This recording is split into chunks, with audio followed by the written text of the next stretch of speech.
Bonjour et bienvenue pour ce deuxième épisode de Tout s'apprend, le podcast qui vous aide à créer et développer vos cours en ligne. Cette semaine, mon invité s'appelle Axel Paris. Il a tout juste 20 ans, oui, 20 ans. Et vous le verrez, il a déjà vraiment pas mal d'expérience. Et dans ce podcast, on va parler ensemble de la structure d'un cours.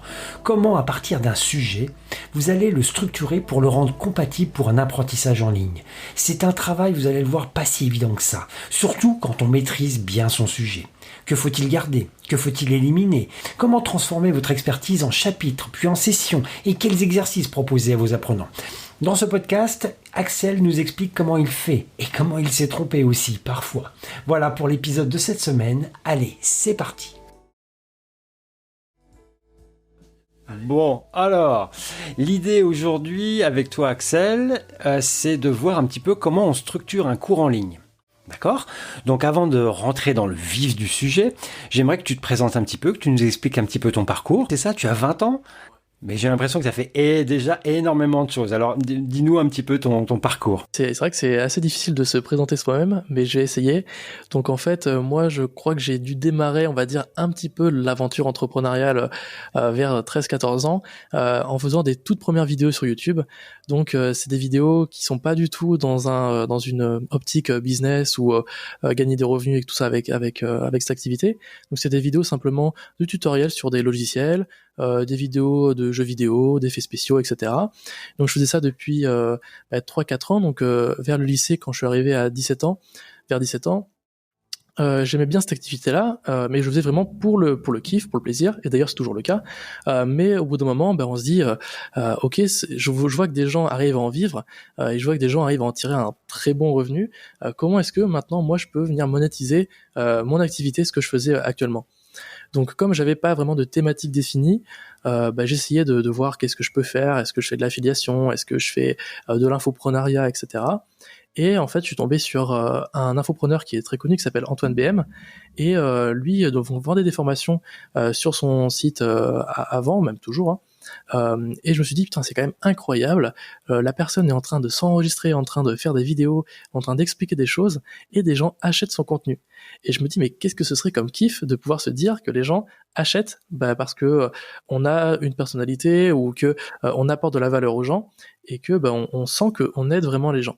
Et du coup, à ce moment-là, donc c'était vers 17-18 ans, j'ai dû lancer deux petites formations, je crois, sur mon site, qui étaient une sur l'organisation quand on est étudiant et qu'on aimerait lancer un projet. Donc moi, je faisais mes vidéos YouTube à ce moment-là, et une autre sur du développement informatique.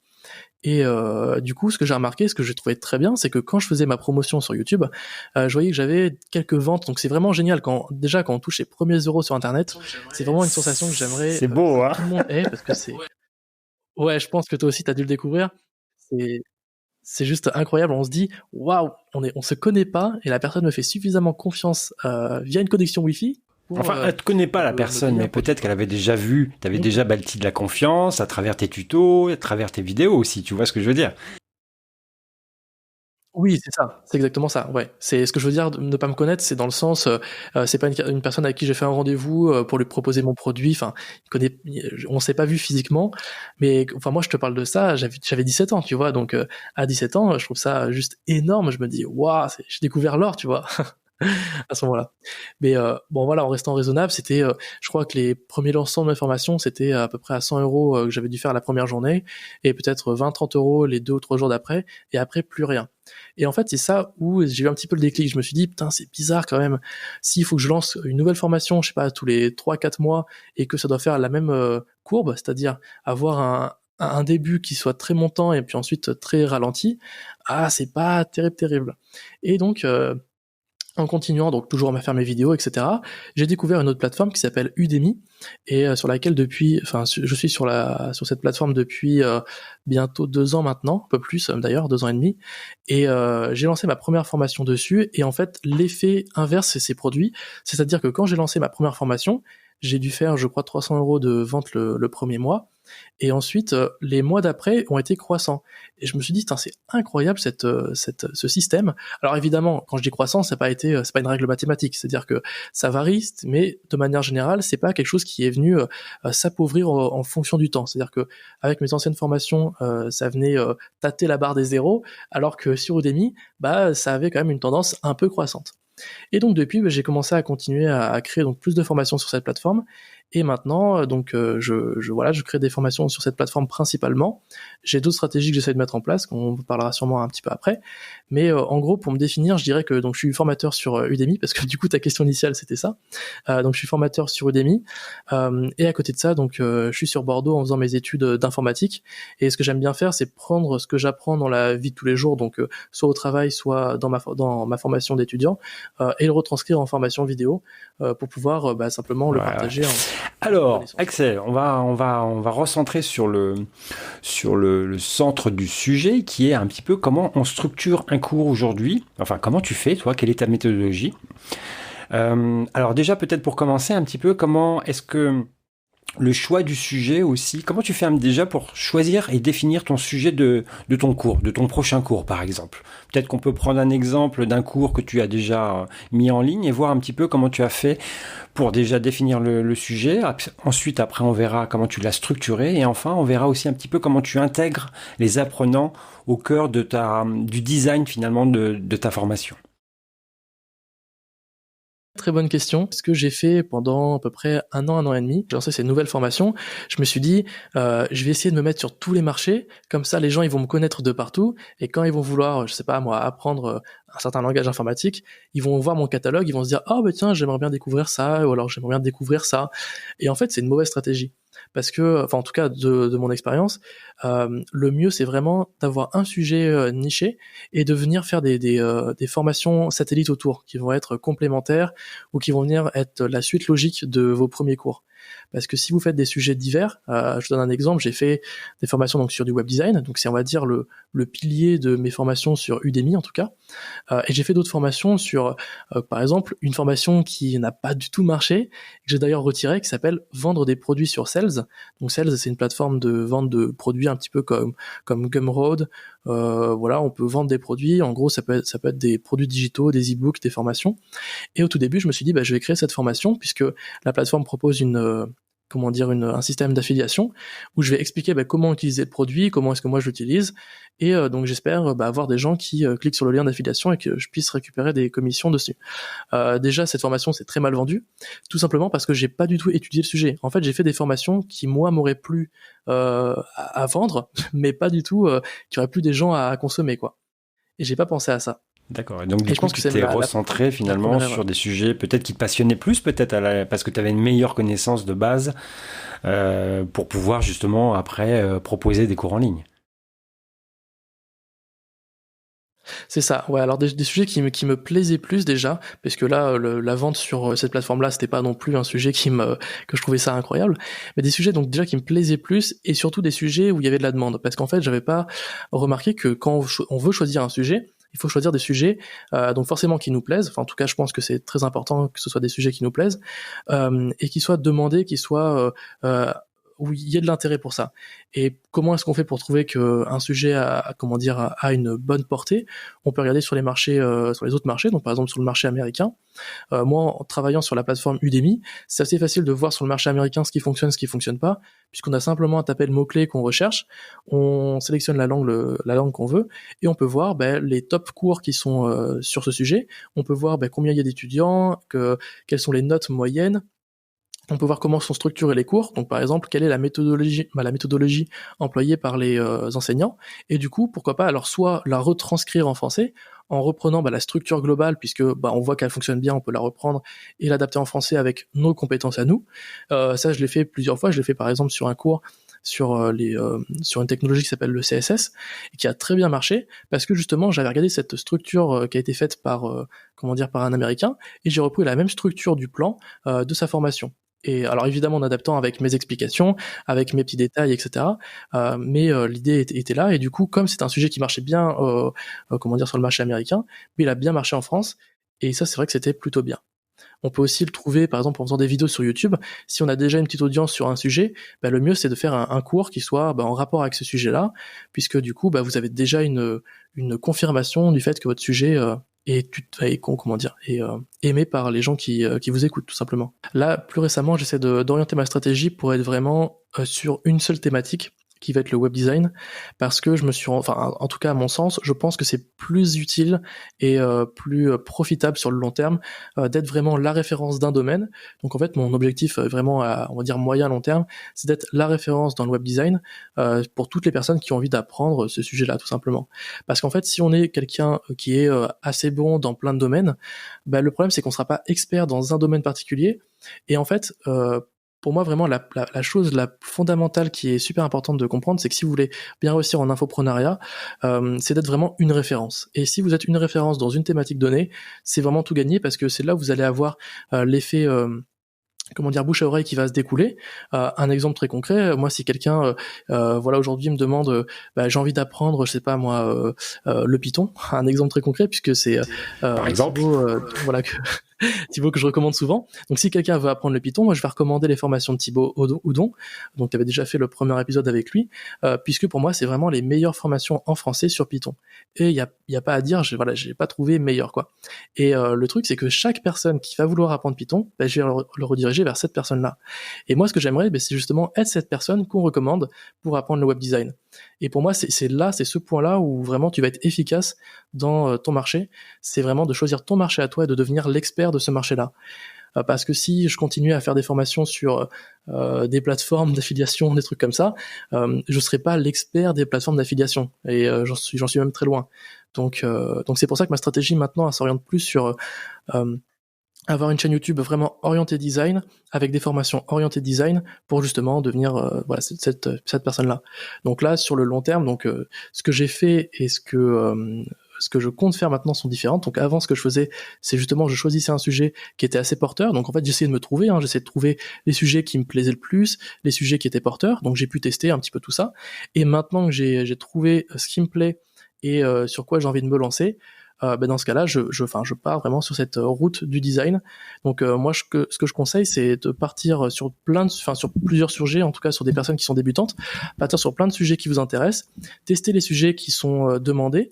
Et si vous trouvez un sujet qui est demandé et qui vous plaît, dans ce cas-là, prenez-le comme votre feuille de route et partez sur ce sujet-là en faisant des cours qui vont être divers et variés autour de ce sujet. Ça me paraît être une bonne méthodologie, effectivement. Et puis, dans ton souhait de devenir la référence du web design, bon, bah, déjà, t'es pas trop mal parti, on va dire, Axel, n'est-ce pas? C'est ça. Ok. Alors, une fois que tu as bien défini tout ça, arrive le moment où il va falloir structurer ton cours.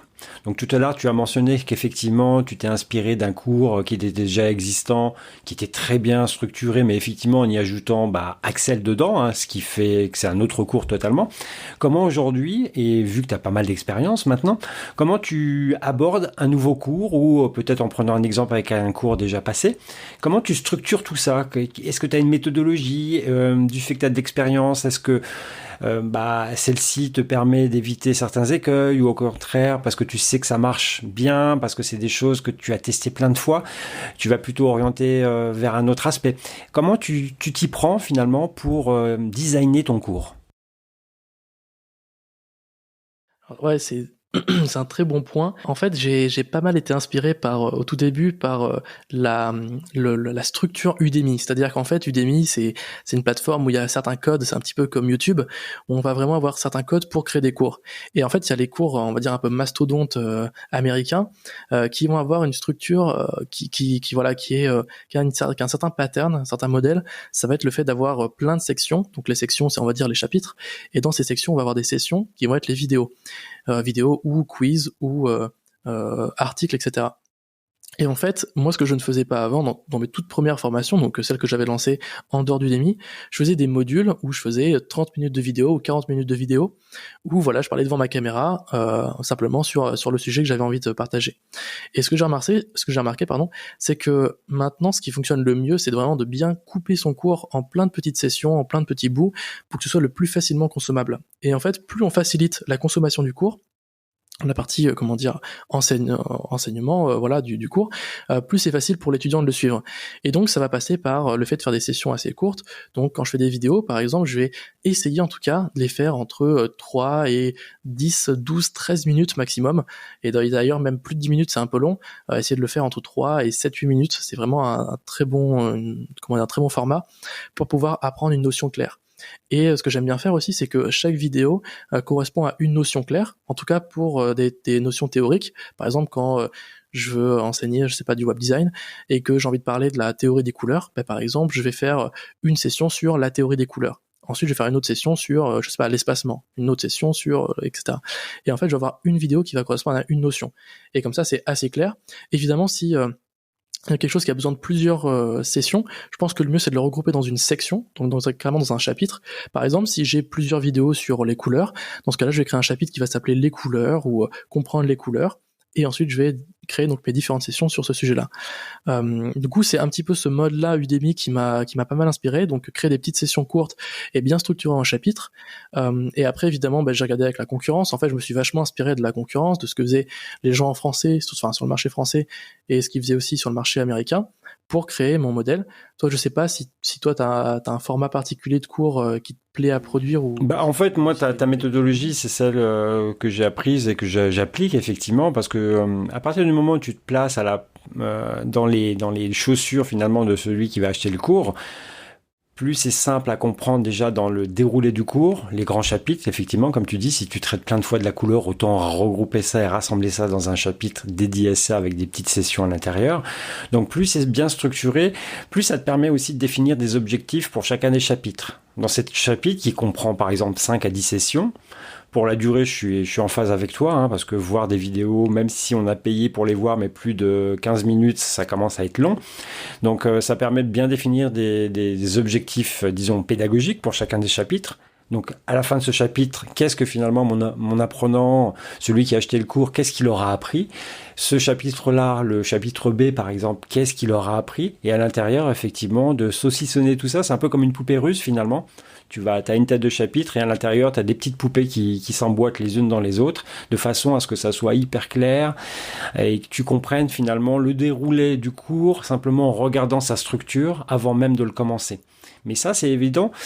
Enfin, ça paraît évident quand on a l'expérience, mais au départ, c'est assez compliqué parce qu'il y a quand même un effort de synthèse. Il y a des choses, j'imagine, j'ai vu tes cours. Toi, tu as des cours dans le titre, c'est complet. Donc, on s'attend effectivement à une exhaustivité des contenus. Mais parfois, j'imagine que tu as dû faire des choix. Tu as dû peut-être regrouper certaines notions dans un chapitre dédié, ce que tu nous as expliqué, où il y a peut-être des notions que tu as peut-être évacuées parce que finalement, elles n'étaient pas aussi pertinentes que tu pensais au départ à mettre et à fragiliser peut-être l'équilibre un peu de ton chapitre, je sais pas.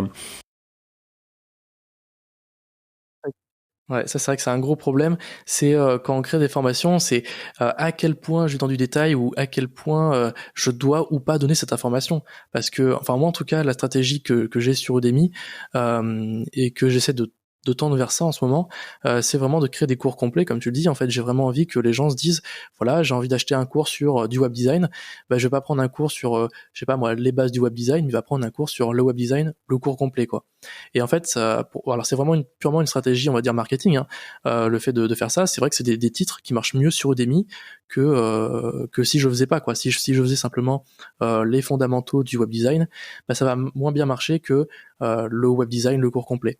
Donc ça, c'est vraiment purement marketing. Et ensuite, comment est-ce qu'on fait pour choisir le contenu qu'on a à mettre dedans ? Franchement, c'est très compliqué. En tout cas, personnellement, je le fais encore au feeling.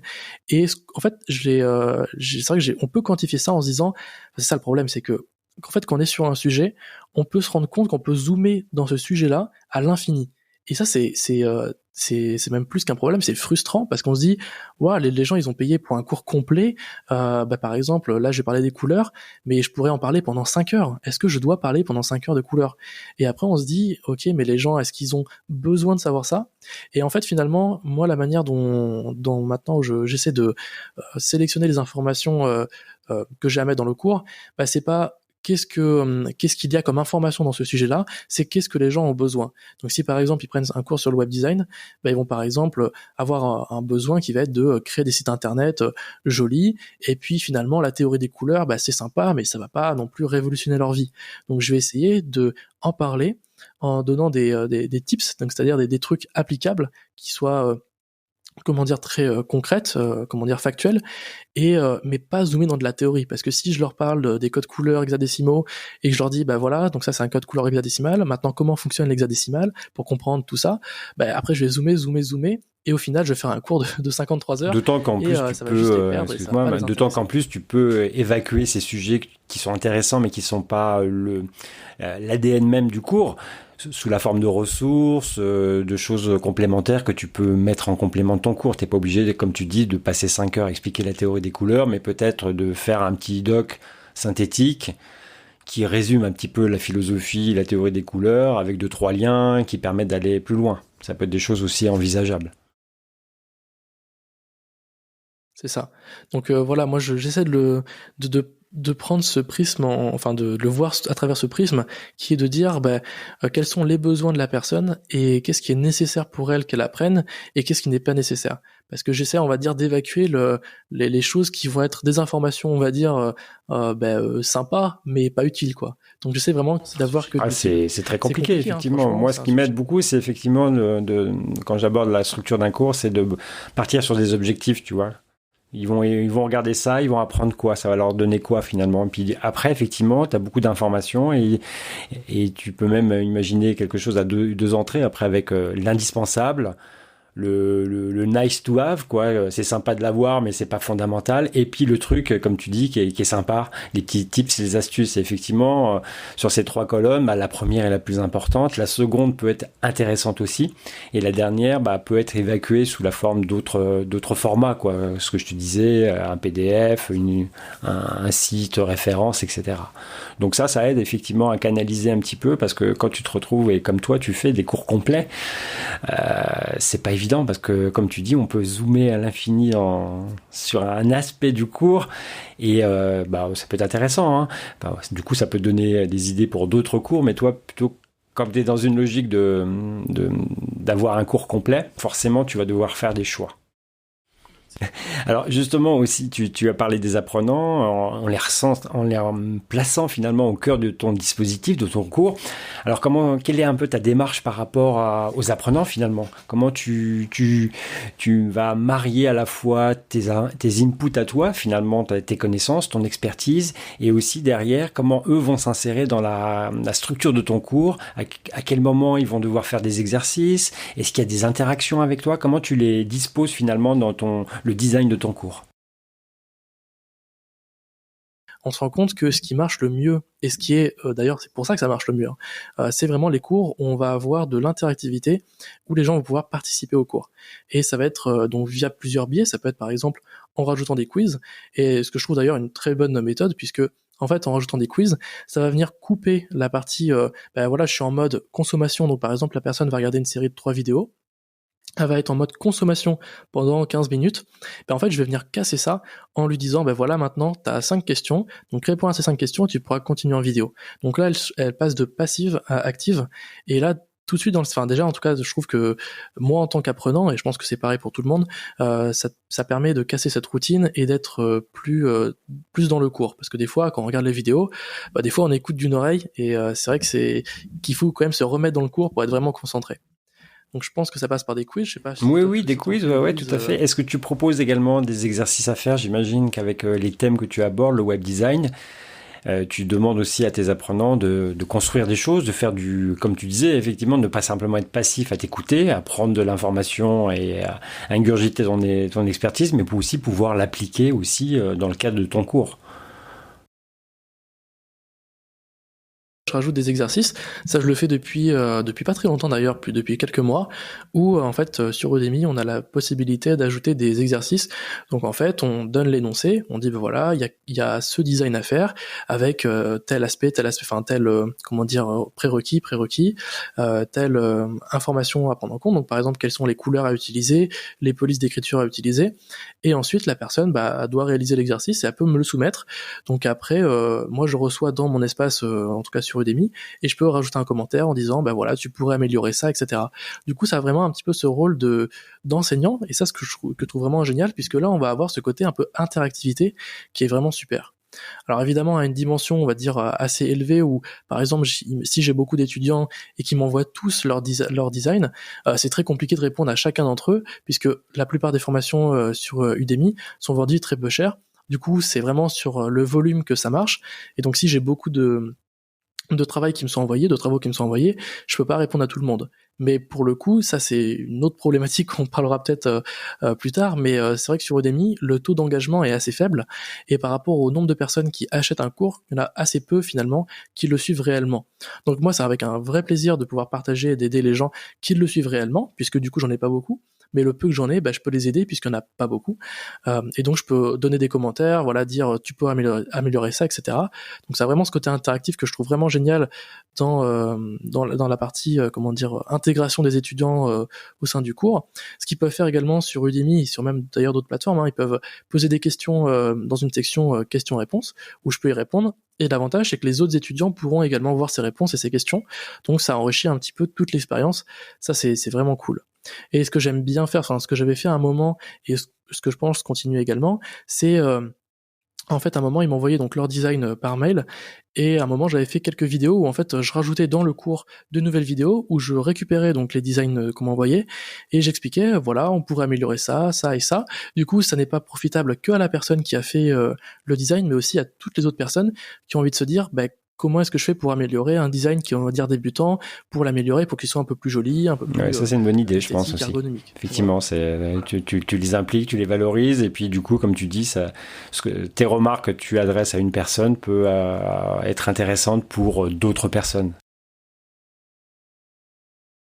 Et après, dans la partie intégration des apprenants, c'est aussi alors ça c'est une très grande question, c'est comment est-ce que je gère la proportion entre théorique et pratique, puisque forcément eux ils doivent créer quelque chose, donc je peux pas leur donner non plus que des exercices. À un moment il faut que je leur montre comment faire, donc pour leur montrer je suis obligé de montrer comment est-ce que moi je fais sur mon écran pour designer quelque chose. Et ça c'est quelque chose de très compliqué, parce que on peut se dire voilà, les personnes qui regardent le cours a envie d'avoir de la théorie, c'est-à-dire a envie de savoir comment dire les concepts de base du design, des couleurs, de l'espacement, comment est-ce qu'on gère tout ça. Et peut-être qu'il y a des personnes qui vont être perdues dans tout ça et qui vont se dire moi ce que j'aimerais c'est vraiment un tutoriel en fait où on m'explique voilà de A à Z comment tu construis ta maquette. Et le problème c'est que ces deux types de personnes, c'est compliqué de les réunir dans un seul cours, donc il faut essayer de trouver cette jauge entre théorique et pratique qui est très compliqué. J'ai pu tester par exemple un cours qui a plutôt bien marché, je dirais, où j'avais plusieurs sections qui étaient vraiment théoriques et plusieurs sections qui étaient pratiques. Et du coup, j'ai expliqué vraiment, pour ceux qui veulent du théorique, il y a cette partie théorique, pour ceux qui veulent du pratique, il y a l'autre partie pratique, qui sont deux trucs totalement scindés. Donc on peut regarder l'un comme l'autre sans avoir à regarder l'autre. Mais si vous voulez, moi je vous conseille plutôt de regarder l'entièreté du cours, puisque du coup vous aurez les deux cumulés. Et donc ça a plutôt bien marché. Après, je pense pas que dans une démarche, comment dire, d'apprentissage, c'est la meilleure méthode. Je pense que la meilleure méthode, c'est vraiment de mêler les deux. Mais voilà, ça reste encore une fois très compliqué. Non, c'est pas évident. C'est pas évident. Pas évident parce que en plus les gens, chacun a une façon d'apprendre différente. D'autres ça va être par du pratique, d'autres ça va être par le jeu, d'autres ça va être par les interactions. Donc il y a une multitude de façons d'apprendre finalement. Et ces plateformes, du coup, sont aussi limitées par rapport à ça. Et donc on est forcément toujours un petit peu obligé de jouer un petit peu sur différents leviers pour voir ce qui fonctionne le mieux. On l'avait abordé un petit peu avec Thibaut. Effectivement, lui il a monté son site. Justement pour pouvoir, avoir plus de liberté dans ce qu'il peut proposer à ceux qui suivent ses cours. Est-ce que toi, c'est quelque chose que tu as aussi en tête ? J'essaie de lancer, donc ça fait quelques semaines maintenant que j'ai lancé un site qui est vraiment dédié aux formations sur du design. Et en fait, il y a plusieurs raisons pour ce site. Donc évidemment, il y a le fait de pouvoir se dire je suis libre de faire ce que je veux sur mon site. Donc je peux créer des articles, je peux mettre des ressources comme je veux, donc je peux rajouter des images, je peux vraiment faire tout ce que je veux, j'ai vraiment la liberté de mon site, ça c'est vraiment génial. Et surtout, en fait, la plus grande frustration que j'avais sur Udemy, en fait j'en avais deux. La première, c'était de pas avoir comme tu dis, la mainmise sur le prix. Donc c'est-à-dire que sur Udemy, si on s'inscrit dans le programme partenaire, en fait, c'est Udemy qui va afficher le prix qu'il souhaite, en tout cas en fonction de l'étudiant, en fonction de sa géolocalisation, en fonction de est-ce qu'il est nouveau étudiant ou est-ce qu'il est étudiant depuis un petit moment. Donc en fait, en fonction de pas mal de critères, ils vont afficher un prix dynamique. Et du coup, alors c'est très bien, mais le problème c'est que évidemment on peut pas choisir le prix exact que l'on veut.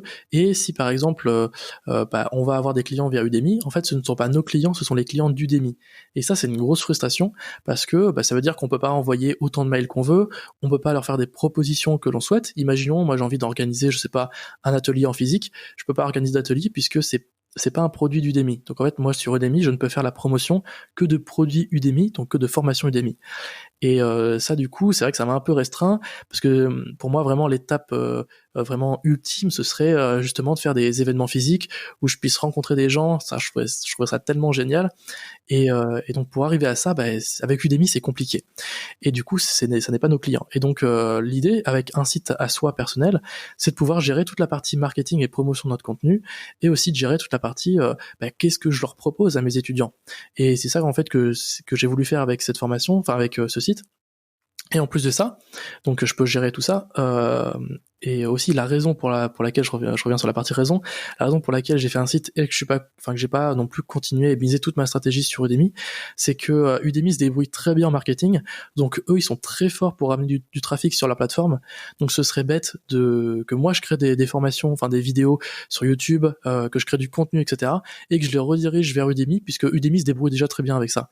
Donc moi le trafic que j'ai à moi personnel, enfin l'audience que j'ai déjà, autant la rediriger vers mon propre site, ma propre plateforme, pour leur proposer mes formations, mes produits avec les prix que je souhaite et surtout avec l'accompagnement que je souhaite, pour que ce soit vraiment personnalisé. Et c'est surtout ça que moi qui m'intéressait. Et du coup, je vais laisser Udemy, donc la partie acquisition d'audience, etc. sur Udemy, ça je vais le laisser tourner, donc il n'y a pas de problème. Et je vais aussi le faire donc sur YouTube, mais du coup je vais ramener ce trafic vers moi. Et ensuite je vais essayer de ramener le trafic d'Udemy que Udemy a amené vers mes formations. Donc ça peut être par exemple en envoyant un email Udemy en disant j'ai créé un nouvel article sur mon site, donc n'hésitez pas à venir le consulter. Donc les gens découvrent mon site et après ainsi de suite peuvent venir dans cette audience-là qui va être plus personnelle, disons. Et donc voilà, c'est pour ça, enfin c'est une des grosses raisons, c'est vraiment les grosses raisons pour lesquelles j'ai fait mon site personnel. Et en plus de ça, après évidemment on peut créer différents types de produits. C'est ça qui me plaisait plus, c'était par exemple, sur Udemy, on peut créer que des formations vidéo. Et peut-être que moi, en tout cas, je sais que dans le futur, j'aimerais bien créer des e-books, donc des versions textuelles de mes formations, ou du moins juste des produits qui soient texte, et pas forcément que en vidéo, parce qu'il y a des choses que j'aimerais, enfin en tout cas, où je pense que le format est plus adapté en version texte qu'en version vidéo, et du coup ça me ferait suer d'être forcé de le faire en vidéo, parce que Udemy c'est que du vidéo quoi. Donc pour ça j'aimerais le proposer en version texte, et donc le mieux c'est de vendre soi-même ses propres formations, d'autant plus que du coup après on peut choisir les prix qu'on veut, les promotions qu'on veut, les faire au moment qu'on veut, on n'est pas limité, on n'est pas restreint par une plateforme. Donc c'est plus pour ça que je suis passé. C'est bien, c'est des beaux projets en tout cas, et des belles extensions à tout ce que tu fais sur ta plateforme à toi maintenant, ça c'est bien. Et puis ça boucle la boucle avec ce que tu disais au début, c'est-à-dire que tu veux effectivement être la personne référence sur ta niche. Et donc, ce que tu es en train de faire aujourd'hui va te permettre justement d'y arriver. Comme tu dis, le chemin nécessite des nouvelles compétences, plus de travail, plus d'énergie, mais à la fin, effectivement, si c'est l'objectif que tu t'es fixé, c'est comme ça que tu vas l'atteindre. Donc ça, c'est bien. Voilà, cet épisode est terminé. J'espère qu'il vous aura intéressé. N'hésitez pas à le partager, à taguer des personnes qui pourraient être intéressées par le thème. Et je vous invite aussi à me rejoindre en général.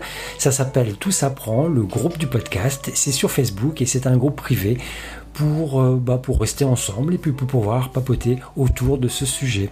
Voilà, je vous dis à la semaine prochaine pour un nouveau thème. Et ce thème est très intéressant et qui va être un peu le prolongement de la fin de ce deuxième épisode où on parlait de site internet. La semaine prochaine, j'invite David qui va vous expliquer comment héberger vos cours en ligne sur votre site internet. Allez, à la semaine prochaine et n'oubliez pas d'écouter plein de podcasts.